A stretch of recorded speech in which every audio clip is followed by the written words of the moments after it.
Hey, everybody, this is Harvey Sluggo Wasserman back for the 185th, count them 185, Green Grassroots Emergency Election Protection Coalition Zoom call. We are starting off with 27 people, same amount of the average donation, the Bernie Sanders campaign.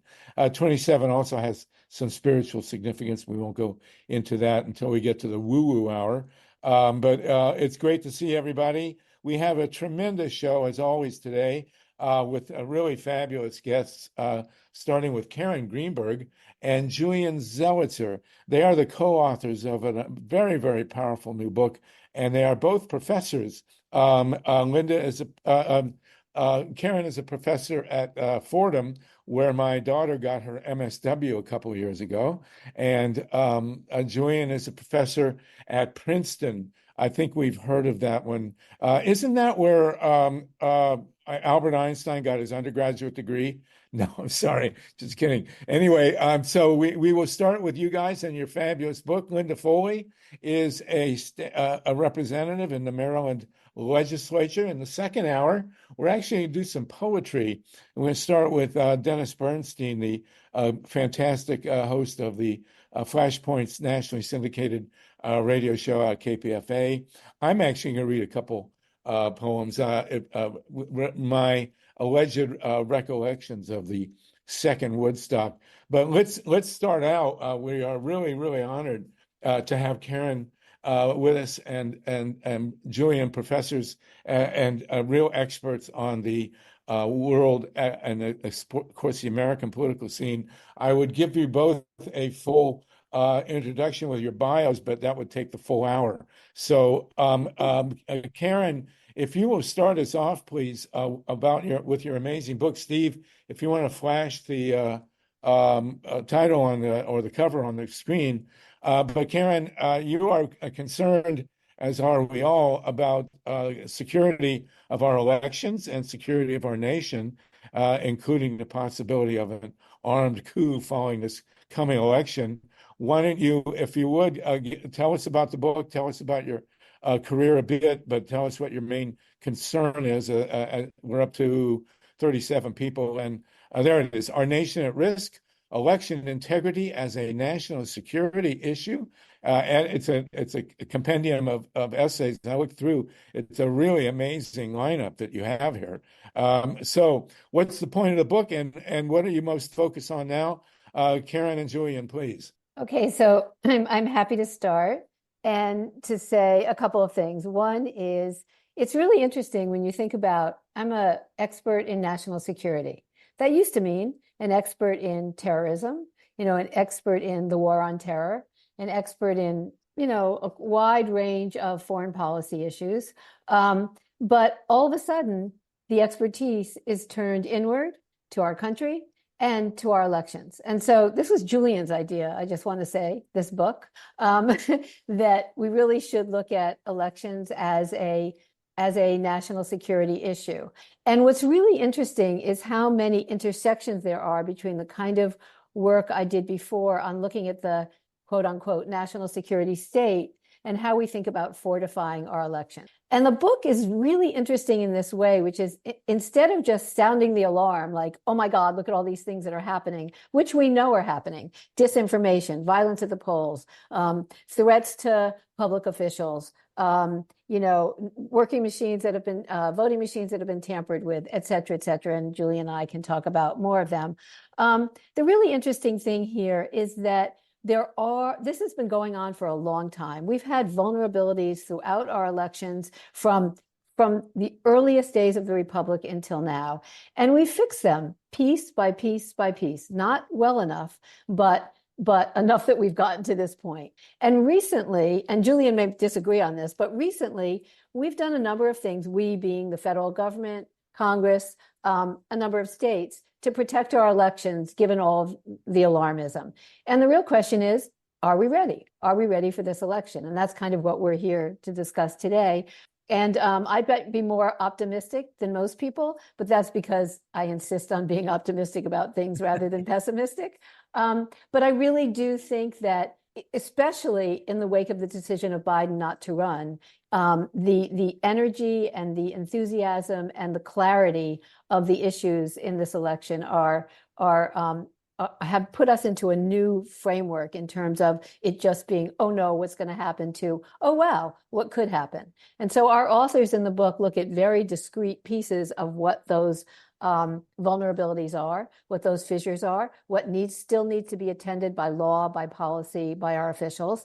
And I don't know, I'd be curious to know when readers read the book, if they come away with, yeah, we feel good, we understand the issues, but there's a way forward and there's a path that has gotten us here. And I think they will. They might not, but I think they will. Fantastic. And Steve, if you can, if you'll put in the chat the links that Karen has provided us for her book, her book with Julian.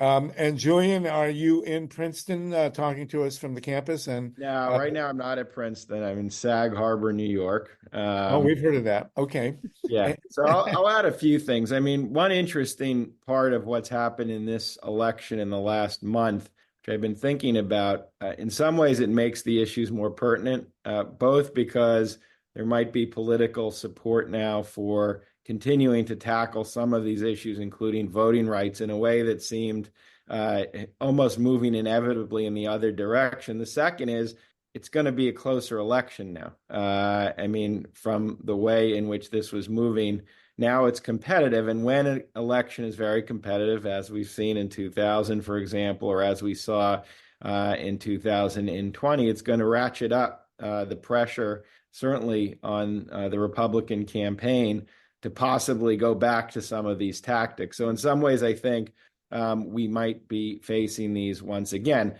I think Karen captured what we wanted to do with the book. I mean, part of this is an effort to provide some history, and rather than acting as if, all of these issues were invented in 2020, to systematically kind of pick apart every element of our election system, administration, voting machines, voting rights, and the Electoral College and more, and give people context and an overview of when have these been problematic, how have we tried to or not tried to deal with some of these questions, where have there been progress and where have there been a lot of evidence of backsliding.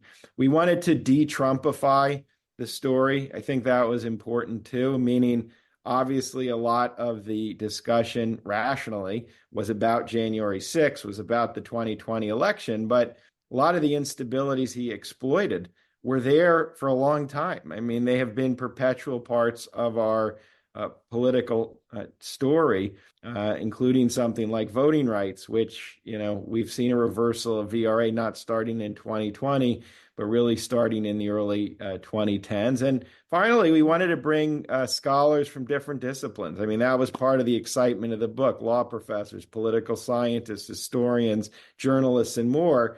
And we hope that the book kind of has a dialogue within the book of different perspectives and approaches to tackling this question. But we really kind of hope readers, maybe they'll come away optimistic, pessimistic, that I don't really know, but certainly with a much more grounded understanding of what we're talking about when we talk about how can we secure our democratic system so that it's much stronger in years to come.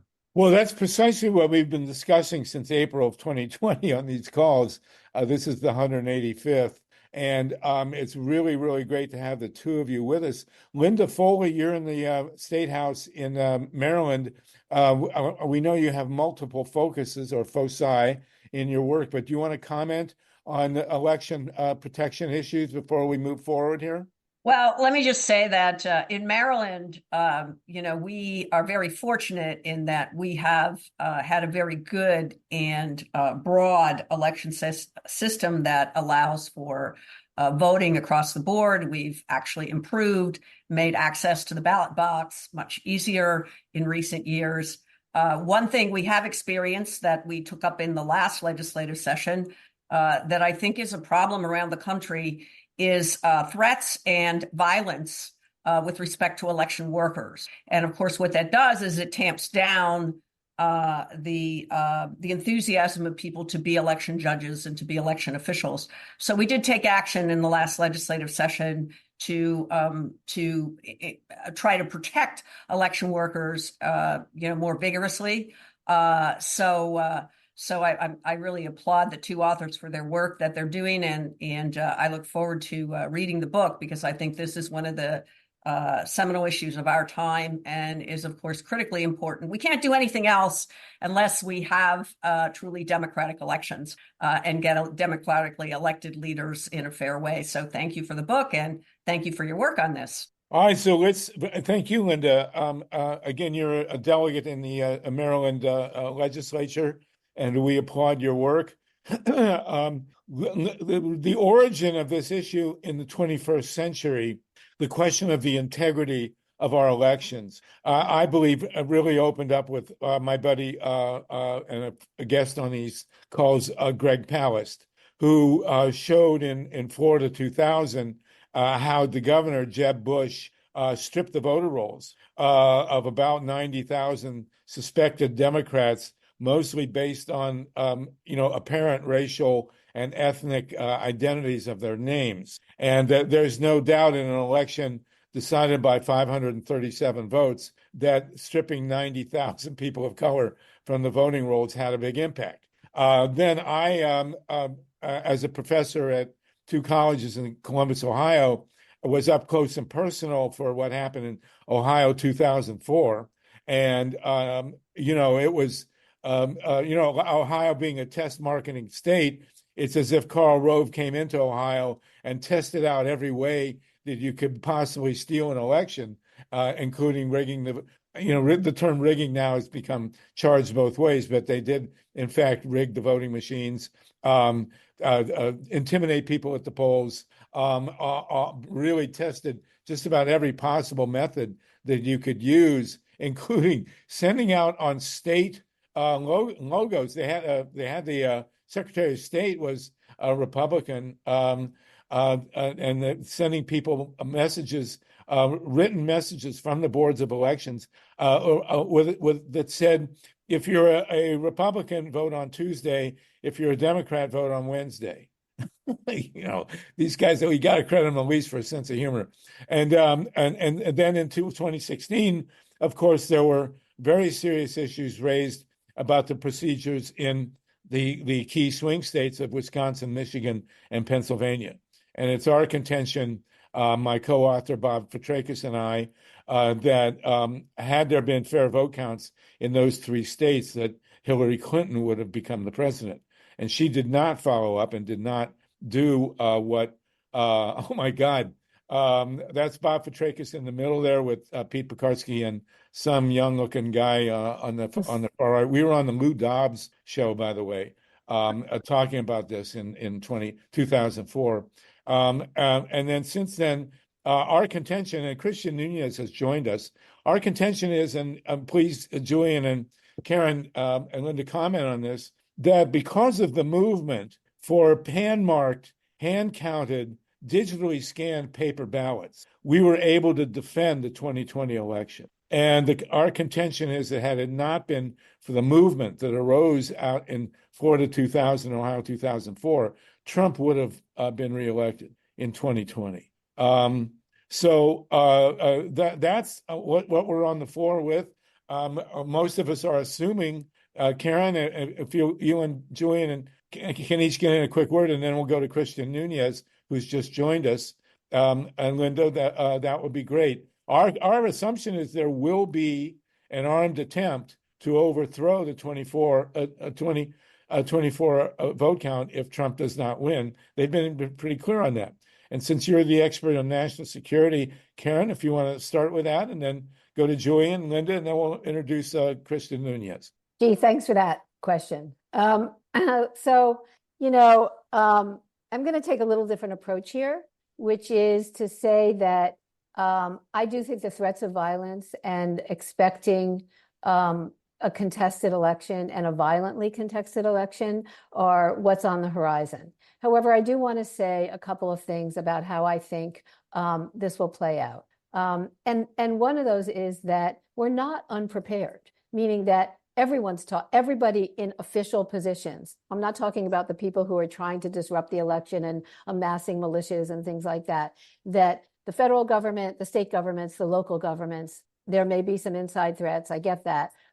They know that this is on the horizon, and some of this is so there have been a number of task forces created both at the interagency level, in the federal government, in a number of the different departments across the executive and within states to think about how to prevent this. So that's one thing. The second thing is, don't underestimate how much the fact that Donald Trump was president allowed what happened on January 6th to happen. That did not happen spontaneously. There was so much preparation, so much organization, and it came from the top, and he was able to do it because of what he did within the federal government. So if you're thinking about January 6th, he fired everybody or replaced everybody that could weigh in with the National Guard, with the police, with other forms of amassing information about the arms that were being stockpiled. That's not going to happen this time. The FBI has a different mandate right now than they had then. They're all on message about this. That doesn't mean it's completely safeguarded, but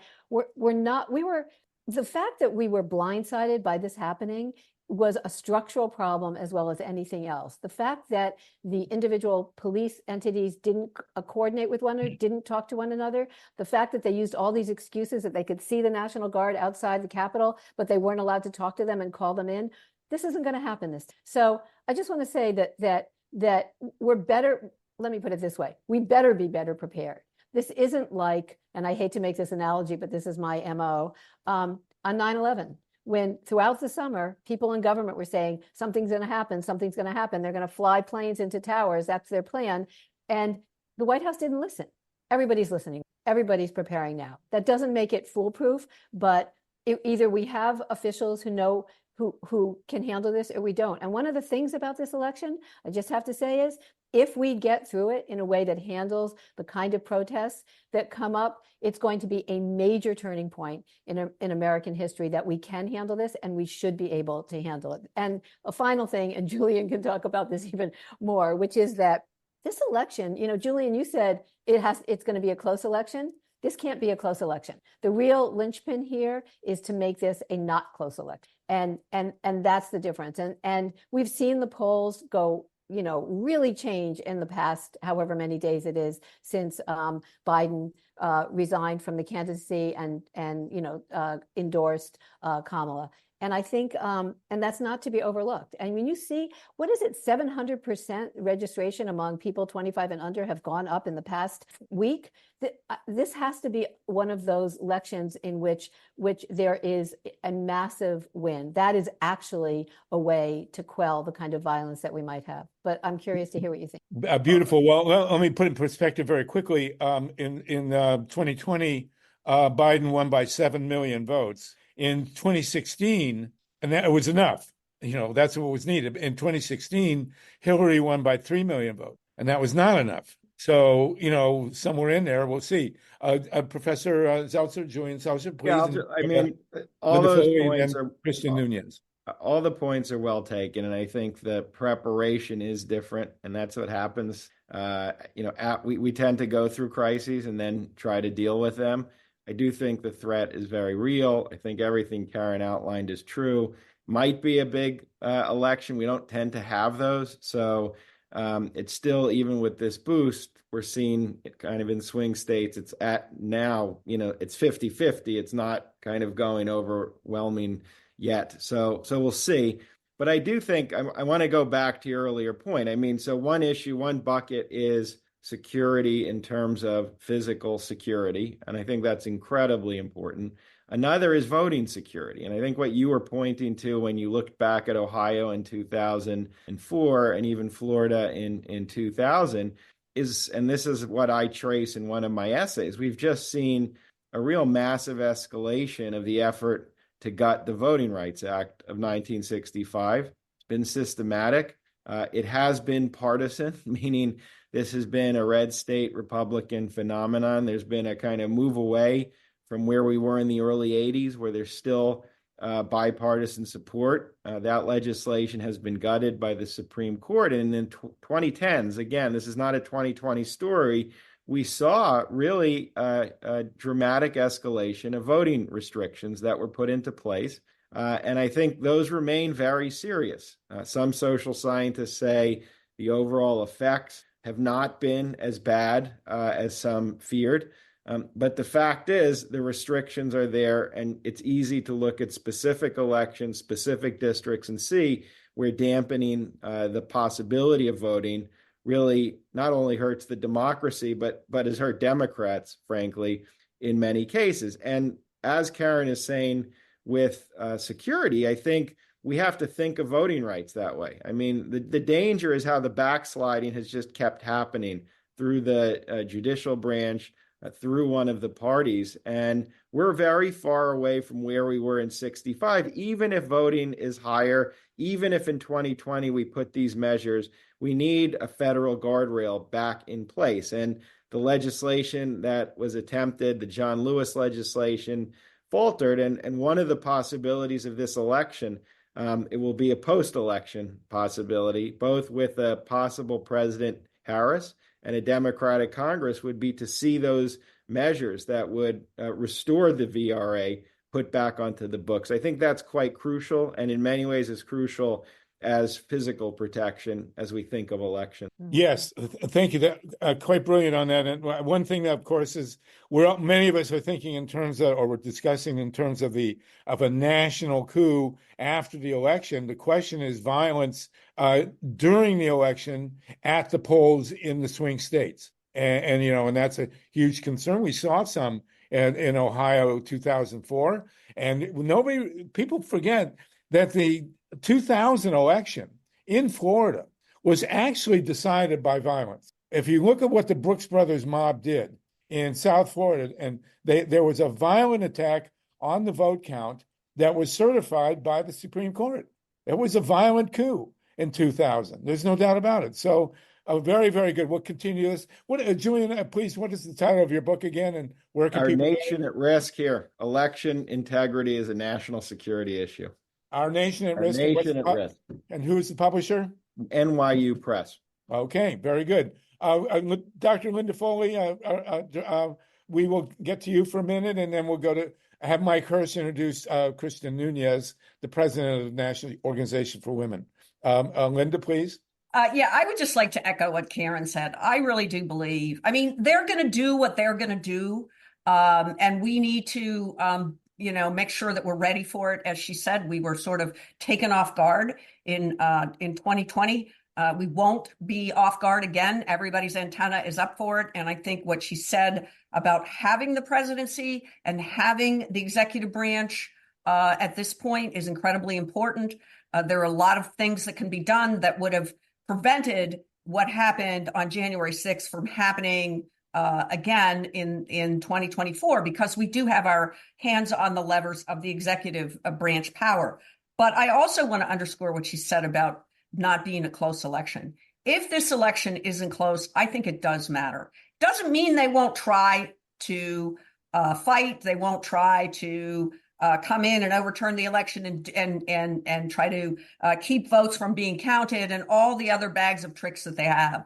But if it's an overwhelming vote, it is much, much easier for us to defend that and make all of that go away. Some of my friends have said, some people say to me, "Oh, I'm very worried because what if Trump loses and then, what if Trump wins, or I'm sorry, what if Trump loses and then, all these, there's going to be all this violence and everything else." They're going to do what they're going to do. We have to do what we're going to do, which is we have to mobilize people. We have to make sure they have access to the ballot box, and we have to get them there in overwhelming numbers so that it really is us very big versus them very little. And if we're able to do that, we can take care of the rest. Doesn't mean it isn't going to be hard. It will be hard, but we certainly have a much better chance of winning. So again, all of these efforts are important, not the least of which is to mobilize people to vote.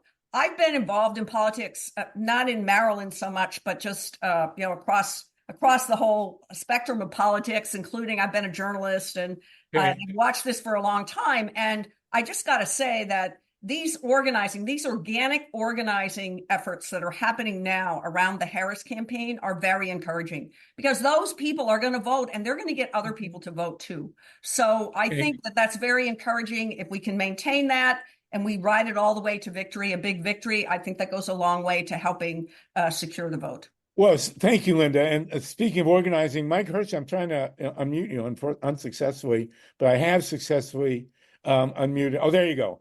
Mike Hirsch, we're really thrilled to have Christian Nunez with us. And Christian, it's good to see you again. You've been with us many times. Mike Hirsch, do you want to introduce the president of the National Organization for Women? Absolutely. And I'd also like to say a few words about Delegate Foley as well. She mentioned she's a journalist, and you can hear in her presentation how sharp-minded she is, how deeply she thinks about things. She's not just been a journalist. She was also the national president of the Newspaper Guild. She was also secretary-treasurer of the AFL-CIO Department for Professional Employees. She's been an exemplary public servant in the Maryland legislature. The portfolio of legislation that she has led the way on, including especially the environment and also economic fairness for working people and protecting workers and people from abusive housing, and on and on and on. If I listed all of her accomplishments, we wouldn't have time for anything else. So it's just so wonderful to have you with us, Delegate Foley. Christian Nunez, oh my gosh. Christian was a social worker. And once you're a social worker, you're always a social worker. And she brings a high level of enlightenment, skills in learning and listening to people and bringing people together. And both of these exemplary women, these incredible leaders, get things done. They're not only brilliant, they don't only explain things very clearly, and they don't only think very deeply about issues, they make a huge difference in the daily lives of everyday people. And for that, I am so honored to have both of these women join us today. And I'll let them speak for themselves, and I guarantee you're going to be impressed. And Christian, I want to introduce you to Karen Greenberg and Julian Zelitzer. They have a great new book out. They're professors and very, very well known. Their ratings are all over the place, and you should be in touch. Karen Greenberg is a professor at Fordham, Julian Zelitzer at Princeton, and their new book is about voting rights and what we face in the national security aspects of this coming election. But nobody needs to tell you about that. So tell us what the National Organization for Women is about right now. Well, first of all, thank you all for having me on again. It's a pleasure to be back in your company, and very nice to meet you, Karen, Linda, and Julian. And so very interested in reading that book as well. But National Organization for Women, we have really, truly been in this fight for, rights, civil rights, voting rights, women's rights, since the start. Since we were founded in 1866. And I think right now, as we look at what's just unfolded this past week or so, we are extremely excited and prepared.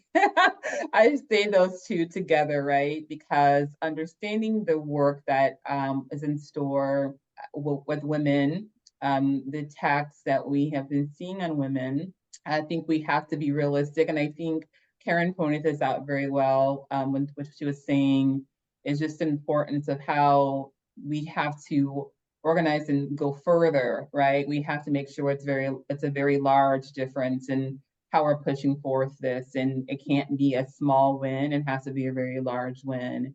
And the fact that we've had so many members of ours be so encouraged and willing to get out there and do GLTV work, get out the vote work, organize around this, we're really excited about this. Part of the work we do and now is from an intersectional feminist perspective, approach, and that is really understanding how different types of identities affect your different levels of oppression and things like that.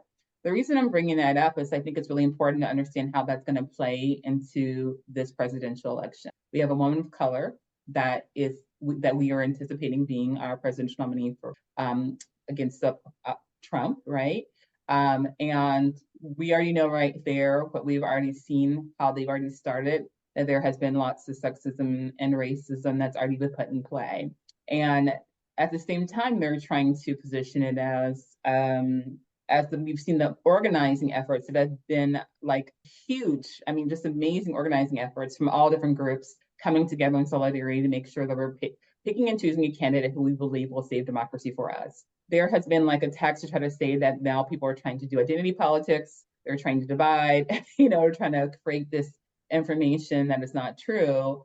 But I want to say that we have to think about what we saw in 2016 and how we have to, as voters and organizers, make sure that we are constantly combating that disinformation information that we're seeing, because that's going to be our role. Like when we are seeing this information about how they're going to come at her and try to attack her and target and belittle her credentials and her leadership, we have to make sure as organizers and activists and people out there registering the votes and people who are trying to mobilize as communities, that we are saying the same message and we're focusing on who she is, her credentials, her leadership, and her capabilities of really changing a place to create and save our democracy, because we know what the alternative is. It has done. I can't even say will do.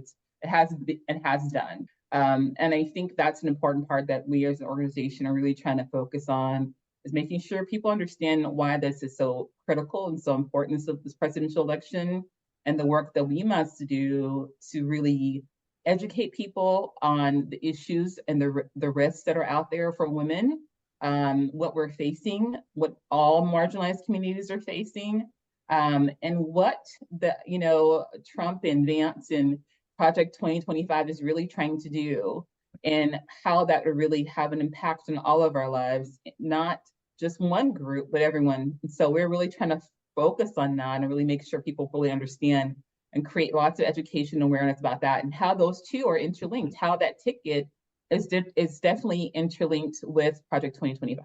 And that is very anti-democratic.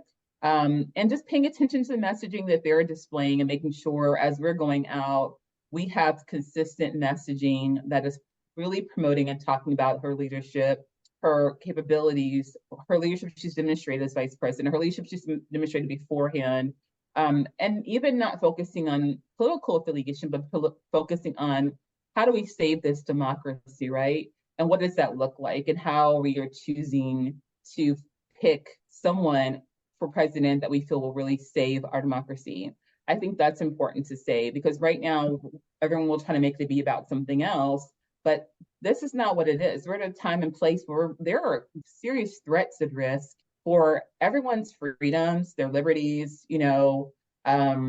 what they're going to see. And if we as voters and organizers don't get out there and make sure people are equipped with the right information and fully aware of what's really happening, the truth, we know that the extremists and the opposition is going to try to constantly feed messages with different disinformation, not as kind of the strategy. And it's our responsibility to make sure that people we love are educated and knowledgeable about what's truly at stake, what truly is happening, what the truth is. It's really just in general, because I think there's a lot of truth that's not out there, and it's easier for people to open up Google or TikTok and IG and read an article and not verify it. So we have to make sure that we're doing everything in our due diligence to make sure we're informing people with truth, facts, and information and resources. Now it's going to be doing that. So I want to encourage everyone to get out there and do it. So I assume that NOW has officially endorsed a candidate. Is that correct? Yes, our NOW PAC, our Political Action Committee, has officially endorsed VP Kamala Harris for the presidential nominee. And we actually did that the day the news broke that Biden was stepping down. He was endorsing her. So our PAC did an emergency endorsement, and we were able to endorse her and get her information. So thank you, Christian Nunez. It's great to have you on, and certainly again, you're always great. It's always wonderful to see you as well. We have two major radio hosts on our show in the audience. One is Lynn Feinerman, who has her own show. Lynn, if you'll give the name of it. And we also have Dennis Bernstein with us, the host of the Flashpoints show, which is on KPFA in Berkeley and nationally syndicated. Lynn, I hear something in the background. Lynn, can you do you want to ask a question? Lynn Yes. Feinerman? Yeah, thank you so much for mentioning Women Rising Radio, Harvey. And my question, it's a little bit going back to the book by Karen and Julian, but I've been concerned about Dominion voting systems for quite some time. I interviewed an attorney who informed me that that company was founded by Dominionists, by evangelical Christian nationalists. Of course, they're based in Canada, but they do supply about 90-something% of our voting machines. I know that Trump and his group have been after them, and there's been a slugfest between them. And that, I can't help but think that, Trump always accuses others of doing what he's doing, and that he is actually actively, constantly courting the evangelical Christian nationalist vote. So I'm wondering if any of you has been concerned. I haven't, been able to read your book as yet, but I wonder if any of you has been concerned about that and had any thoughts about it, because I am concerned. Okay. We had major voting machines issues in Ohio 2004, and the owner of a major voting machine company not only endorsed George W. Bush, but was quoted as saying he was going to make sure Bush won. Karen, Greenberg, Julian, Linda, and then Christian, do you all want to take a shot at this one? Karen? I think this one I'm going to punt to Julian. He knows more about voting machines than I do. But I just want to underscore a couple of things that all of these things are wound together. So the disinformation can also include disinformation about voting machines and whether or not they work. So it's not, none of these things are isolated. And I think that's one of the important and interesting things about this election is all of these issues, all of these fissures, all of these vulnerabilities sort of are woven together.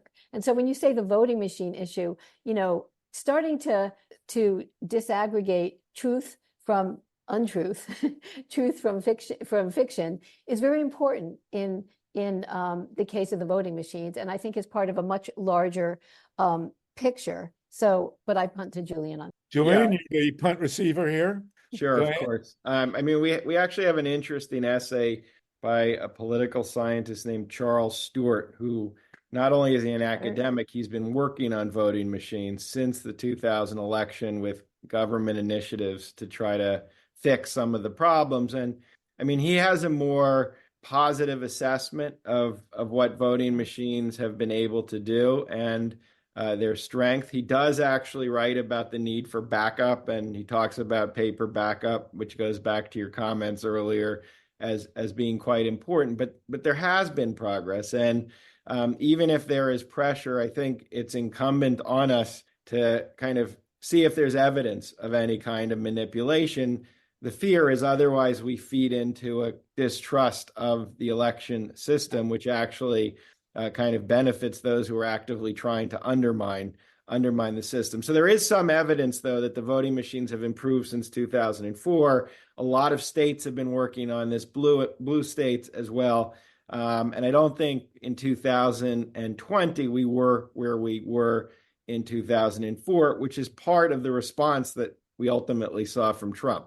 It was a frustration. But the second part is we have a great chapter on states and the administrators of the state who ultimately are the persons who are responsible for overseeing this and making sure any kind of untoward activity doesn't happen. And so while we love to follow the presidential race, rightly so, the congressional races, I think these state officials have really become quite important, not only in will they follow through with what the voters decide in terms of the Electoral College? But are they overseeing the machines, the poll workers? Are they making sure that the system is secure? So that's a little bit from our book that I think might be interesting. It is interesting. Yes, Linda, and then Christian, and then I want to throw in my 2 cents worth. Go ahead, Linda. Did you have anything Thanks. to say on this? I don't know that I have that much to add, except Okay. to say, just to underscore that I think the backup, the paper backup, I think we all recognize that that's very important, that needs to be part of the system. And it doesn't have to be inefficient. It can be woven into how the voting machines operate. So I think that's really important to make sure that there's integrity. Yes, you're 100% right. Christian, did you want to jump in on this issue? I just would support the integrity of the election. Is really important in making sure that, they're doing their best to have people out there trained, people that are preventing anyone from trying to scare voters, and just making sure that there is a clear backup system as well, I think is really good. I think integrity is going to be huge for this election. So let me jump in real quick because we were involved with this. The paper ballots in Florida were a disaster in 2000, as you recall. They put in these butterfly ballots, which were completely a mess and designed really to create confusion, and they succeeded with that. As you remember, there was that whole thing with hanging chads. Those were actually paper ballots. In Ohio 2004, we had direct recorded entry machines where people voted on electronic machines. And I personally at Capital University, where I was teaching, punched in, electronically my votes. That was a disaster. We are 100% sure on work we did with Bob Fitrakis that those machines were manipulated. There's absolutely no doubt those machines were rigged in Ohio 2004. So our major campaign issue from 2004 to 2020 was to go to hand-marked paper ballots that would be hand-counted. And that was our vision. And it actually, in part, thanks to the COVID, that happened because people had to vote by mail, and you mailed in a hand-marked paper ballot. What intervened, and we didn't understand in 2004, and has largely pushed by one guy, John Brakey, is digital scanning of hand-marked paper ballots. This really changed the landscape and made the term voting machines a little more, shall we say, interesting, because the case for digitally scanned hand-marked paper ballots is actually very strong. Now, technically, you could, of course, manipulate a digital scanner, but it's hard to do. And you still do have the paper backup. And this was a huge deal in Arizona, where Brakey and Ray Lutz did a big battle on auditing and won. And the bottom line is that if you hand count 100 million or 130 million paper ballots, you can have a lot of mistakes. There's no doubt about that. And it's manipulable. If you digitally scan the hand-marked paper ballots, you enter a whole other realm. This is, as Steve is showing, Audit USA. But a large part of the credit for the digital scanning movement goes to John Brakey from Arizona, because it never occurred to us. But if you mail in or you drop off a hand-marked paper ballot, and then it's digitally scanned, and if you can, keep the scanning machines kosher and make sure that they work properly, which is a little less complicated than the direct recorded entry machines, and they're much harder to corrupt, then you've got the best of both worlds. And, it's our thinking that the digital scanning in 2020 of the paper ballots, more than 80% of the votes in 2020 were cast on paper ballots. And more than 80% of those were digitally scanned. So you can get with digital scanning a quick response. If you're within a certain amount, a margin of error, you can hand count the paper ballots. And we've come to believe that that's the best of both worlds. So we'll see what happens in 2024. But that has become, those of us who started with this issue in 2004, that's become our advocacy position. Everybody should vote, except, there are questions with disabilities. But wherever possible, everybody should vote on hand-marked paper ballots. They can be mailed in or dropped off. And of course, mailing them in is, on the one hand, more secure as when you have militias walking around. On the other hand, because of Louis DeJoy and what he's done to the Postal Service, there are questions there, right?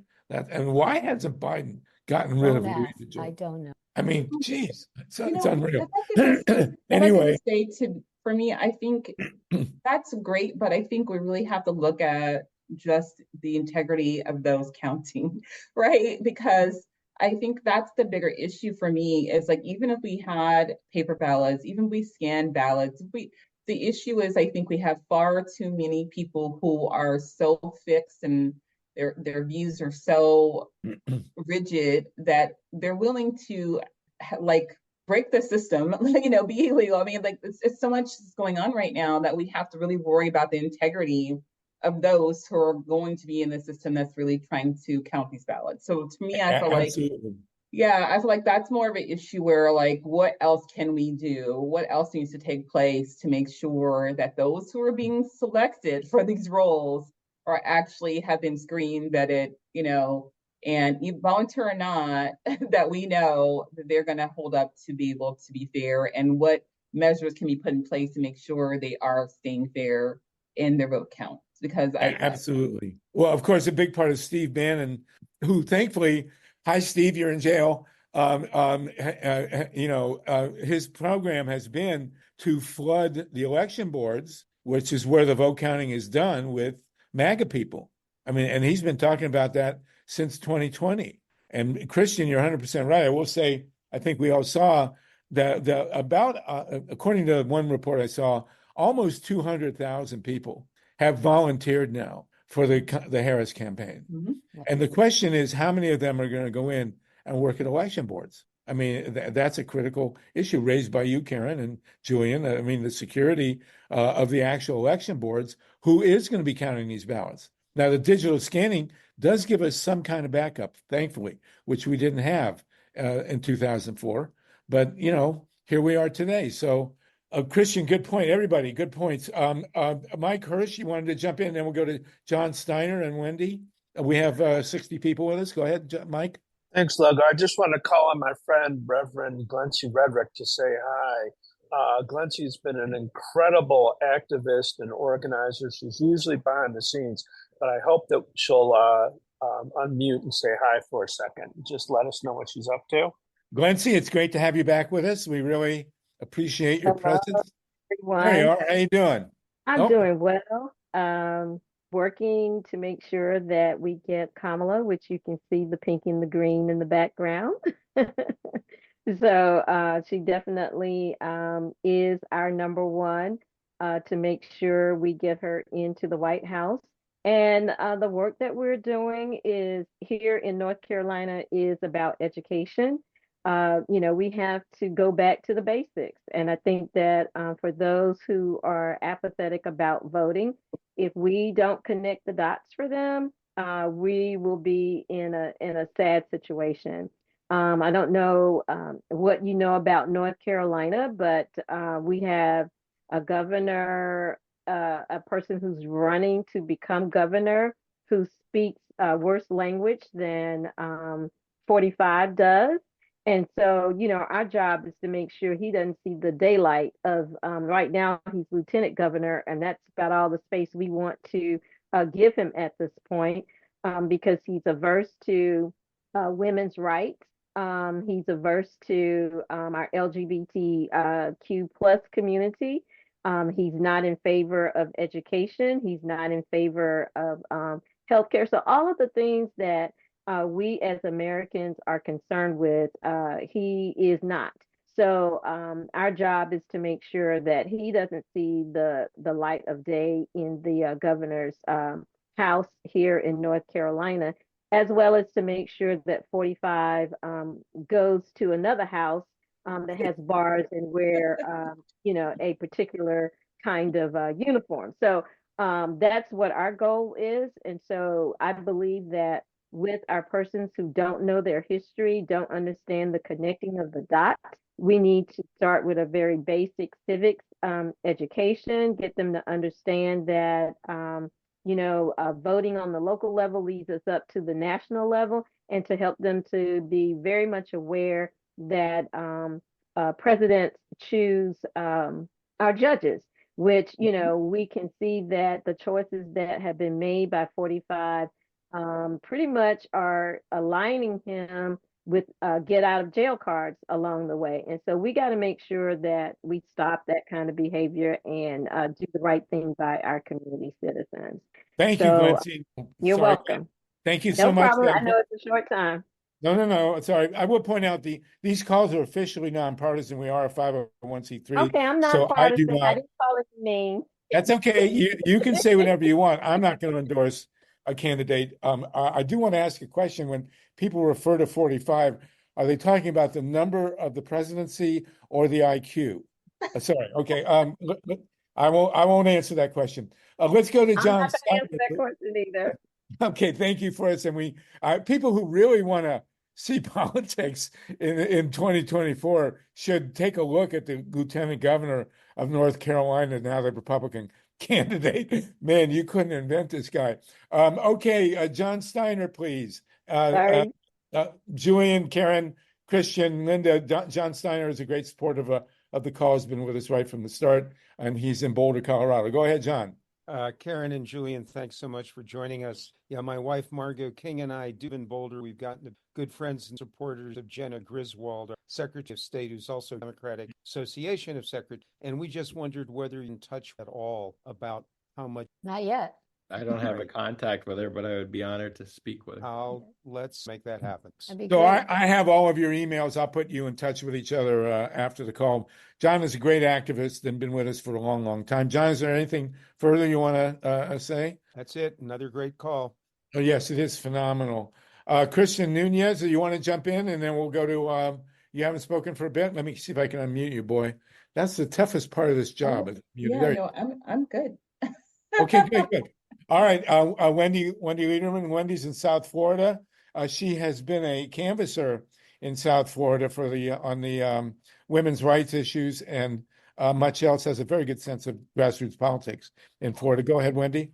Thank you. Yeah, it's great to see you again, Christian. You've been with us before. I remember talking about water issues and things a while back. It's fabulous. I'm going to be really quick, actually, and I'd love to talk with you more, Christian. But on the ballots, I'm really excited to talk with you guys. I'm actually I just started working with Ray Lutz, who ran the numbers in Arizona. And if you're familiar with Audit Engine, and John Brakey as well. And really just wanting to kind of unite the movement in like an education campaign and the whole process, because I don't think people understand that verification is part, from registration to verification. And so also pushing for standards of preservation of ballot scans and having independent third-party audits, and also preserving privacy. So those are my basic ideas. So I would just love to connect with you guys more, because it would be remiss not to. So I'm going to put my email in the chat, and it's just really great to meet you. And I'm so sorry to jump in on your time, Christian. I'm really excited to have you guys. So thank you all. Oh, no. All of our time. Good to see you again, Wendy. We also have with us Dennis Bernstein. Thank you, Wendy. Much appreciated as always. Dennis Bernstein is the host of the Flashpoints radio show, which is nationally syndicated on KPFA Berkeley and the Pacifica Radio Network. Dennis, did you want to jump in and say hi to our guests? Oh no, you guys are doing great. I'm just learning a lot, and I want to learn a lot more. Battle is on.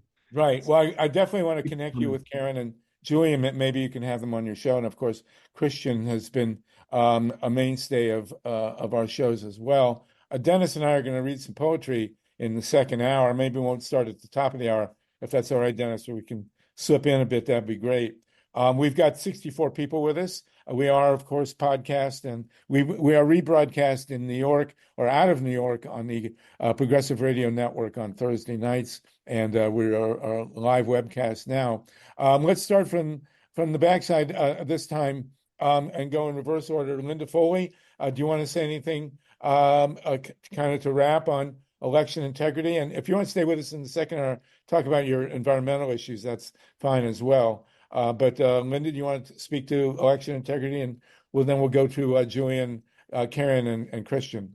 I think, that there are people who have said everything that I would say here on this call, I think, in terms of election integrity. And I do think that, some of the issues around security, we shouldn't overlook that.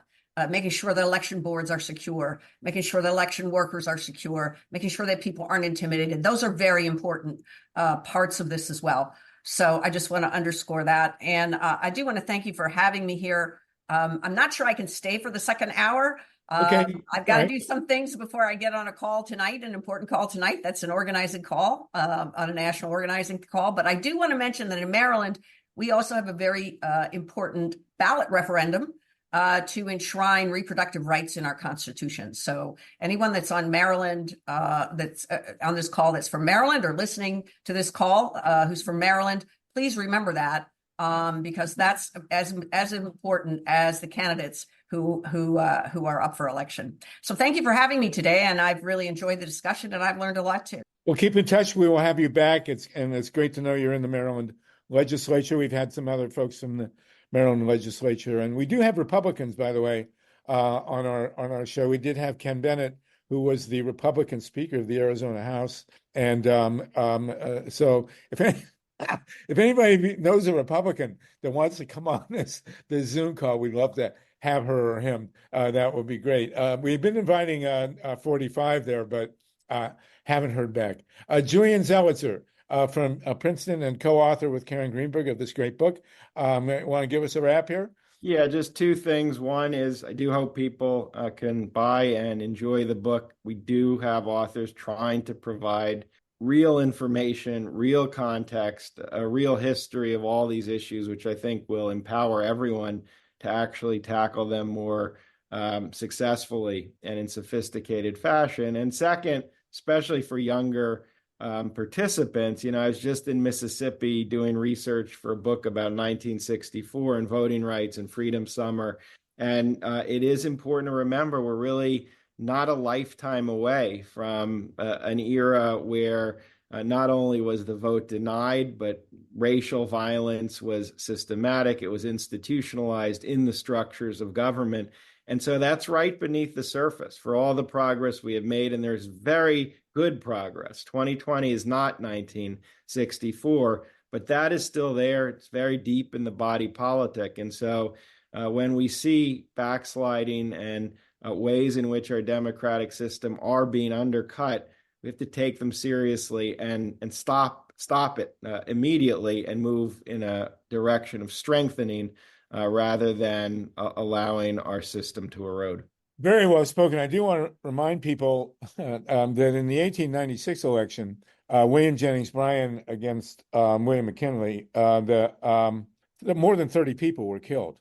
And I mean, in the 1800s, it was a regular occurrence that large numbers of people were shot and killed and lynched during the elections, especially in the Reconstruction era after the Civil War. So, many of us are more concerned about violence during the election at the polls than about, a one-off attempt to overthrow the government.